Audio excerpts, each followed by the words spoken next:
Mau bikin pelengkap KPPS yang kayak gini? Di depan ada tag KPPS, di belakang KPPS ada keterangan tugas untuk masing-masing KPPS-nya dari 1 sampai 7, ditambah teks gubernur, wakil gubernur, bupati wakil bupati untuk ditaruh di atas kotak suara sesuai peruntukannya, biar nggak salah masukin surat suaranya.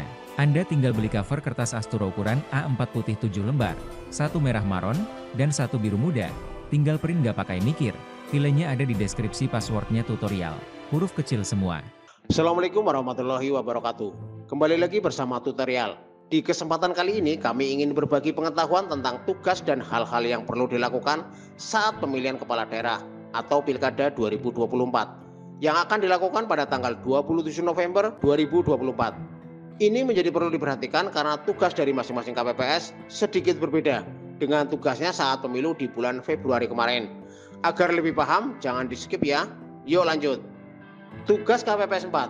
Saat pemilih mendatangi TPS, akan diterima oleh KPPS 4 dan KPPS 4 akan memeriksa seluruh jari tangan pemilih, meminta C. pemberitahuan KWK atau A. surat pindah memilih dan KTP elektronik dengan ketentuan sebagai berikut. Jika pemilih terdaftar dalam DPT, KPPS akan memeriksa kesesuaian C. pemberitahuan KWK, KTP elektronik dan salinan DPT bernik. Jangan sampai ketukar dengan salinan DPT yang tidak bernik ya, karena akan mempersulit pekerjaan dan bisa jadi bisa mengulang pekerjaan yang sama. Karena salinan DPT yang bernik akan dikembalikan ke kotak untuk dikembalikan ke PPS sebagai bukti jumlah pemilih yang terdaftar dan menggunakan hak pilihnya pada pilkada kali ini. Jika pemilih terdaftar dalam DPTB, KPPS 4 memeriksa kesesuaian A. surat pindah memilih, KTP elektronik dan salinan DPTB bernik. Takutnya salah TPS atau ada perbedaan data. Untuk DPTB boleh memilih dari jam 11 siang sampai jam 1 siang. Jangan lupa cek berapa surat-suara yang berhak didapatnya. Datanya ada di A. surat pindah memilih atau salinan DPTB. Jika pemilih tidak terdaftar dalam DPT dan DPTB, KPPS 4 memeriksa KTP elektronik dan mengecek NIK pemilih melalui cek dptonline.kpu.go.id atau menghubungi PPS. Yang ini masuknya DPK. Bila KTP-nya beralamat di wilayah TPS tersebut, maka pemilih tersebut berhak turut serta memilih di TPS tersebut mulai jam 12 siang hingga jam 1 siang. Yang ini berhak dapat 2 surat suara. Jika pemilih terdaftar dalam DPT dan DPTB, KPPS 4 memberikan tanda lingkaran pada nomor urut pemilih dalam salinan DPT atau salinan DPTB.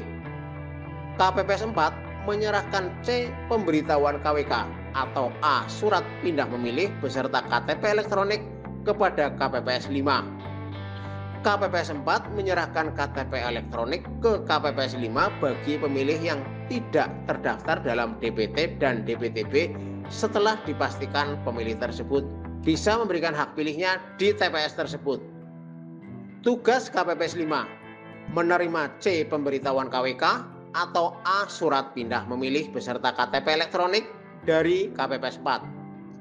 Menerima KTP elektronik bagi pemilih yang tidak terdaftar di DPT atau DPTB dan sudah dipastikan pemilih tersebut bisa memberikan hak pilih di TPS tersebut dari KPPS 4. Memberikan tanda centang pada kolom jenis kelamin di daftar hadir DPT atau DPTB.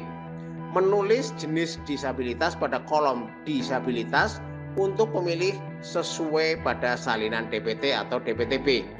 Menuliskan identitas mulai dari nama sampai dengan jenis disabilitas untuk pemilih DPK.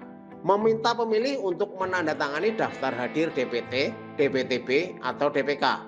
Menyerahkan KTP elektronik ke pemilih bagi pemilih DPT atau DPTB. Mempersilahkan pemilih untuk duduk di kursi yang disediakan. Menyerahkan C. pemberitahuan KWK atau A. surat pindah memilih kepada KPPS 2. Menyerahkan KTP elektronik bagi pemilih DPK kepada KPPS 2.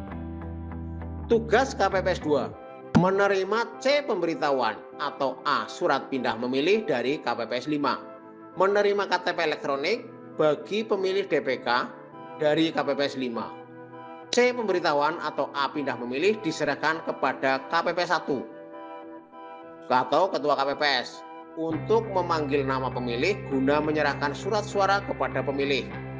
Setelah pemilih menerima surat suara dari Ketua KPPS, KPPS 2 menulis jenis kelamin dan urutan kehadiran pada pojok kanan atas C pemberitahuan KWK. Contohnya L1, L2, L3, dan seterusnya, atau P1, P2, P3, dan seterusnya. Memisahkan C pemberitahuan KWK sesuai dengan jenis kelamin dan mengurutannya. Setiap 10 lembar C pemberitahuan KWK, masing-masing jenis kelamin di staples atau diikat karet. Mengisi identitas pendamping pemilih bagi pemilih yang memerlukan pendamping. Mendokumentasikan KTP elektronik dalam bentuk foto bagi pemilih DPK.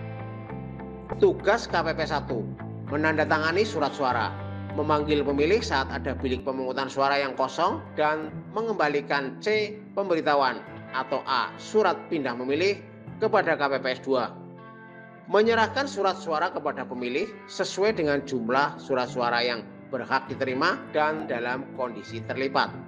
Menyerahkan KTP elektronik bagi pemilih DPK kepada pemilih. Mempersilahkan pemilih menuju bilik pemungutan. Memberikan surat suara pengganti apabila ada pemilih yang menemukan surat suara dalam kondisi rusak atau keliru coblos maksimal sebanyak 1 kali setiap jenis pemilihan. Menyampaikan tata cara pencoblosan kepada pemilih secara berkala. Misalkan, kepada para pemilih, pastikan surat suara yang Anda terima telah ditandatangani oleh Ketua KPPS. Tidak rusak, tidak sobek, dan tidak tercoblos. Cara mencoblos menggunakan alat bantu untuk mencoblos pilihan yang telah disediakan. Jangan pakai jari atau disobek. Pemberian suara pada surat suara dilakukan dengan cara mencoblos pada nomor urut, nama, atau foto pasangan calon dalam satu kotak. Tugas KPPS 3: mengisi identitas surat suara setiap jenis pemilihan. Bisa menggunakan alat bantu atau stempel. Memberikan surat suara yang telah diisi identitasnya kepada Ketua KPPS untuk ditandatangani. Menulis C kejadian khusus dan atau keberatan saksi jika terjadi hal-hal unik saat proses pemungutan suara. Contohnya, bila ada pemilih yang meminta pendamping pemilih. Tugas KPPS 6: mengarahkan pemilih untuk memasukkan surat suara sesuai dengan kotak suaranya. Memastikan pemilih benar dalam memasukkan surat suara sesuai dengan kotak suaranya. Di sini saya tambahkan, saya membuat alat bantu seperti ini yang akan ditaruh di dekat lubang kotak suara sesuai jenis peruntukannya. Bila Anda tertarik, bisa di-download pada link deskripsi yang telah saya sediakan. Meminta pemilih untuk mencelupkan salah satu jari ke dalam tinta. Yang ini wajib. Mempersilahkan pemilih untuk meninggalkan TPS. Membantu tugas KPPS 6 jika diperlukan. Demikian tadi tugas KPPS dari KPPS 1 hingga 7 dalam pemungutan suara atau saat pemungutan suara. Sumber data yang saya gunakan berasal dari BIMTEK Pemungutan dan Penghitungan Suara dengan narasumber dari PPS. Sebelum berpisah, saya juga akan berbagi plang atau papan nama KPPS yang bentuknya seperti ini, di mana garis putus-putus digunakan sebagai penanda lipatan. Bila dilipat, maka ada teks yang berguna untuk mengingatkan tugas masing-masing KPPS, data-data DPT, dan yang lainnya yang bisa diisi setelah kotak suara dibuka, atau kalimat pidato yang disampaikan oleh Ketua KPPS kepada pemilih saat pemungutan suara. Filenya bisa di-download di deskripsi. Terima kasih sudah menonton hingga akhir. Semoga bermanfaat. Bila ada yang salah atau kurang tepat, sudilah kiranya memberitahu di kolom komentar. Wassalamualaikum warahmatullahi wabarakatuh.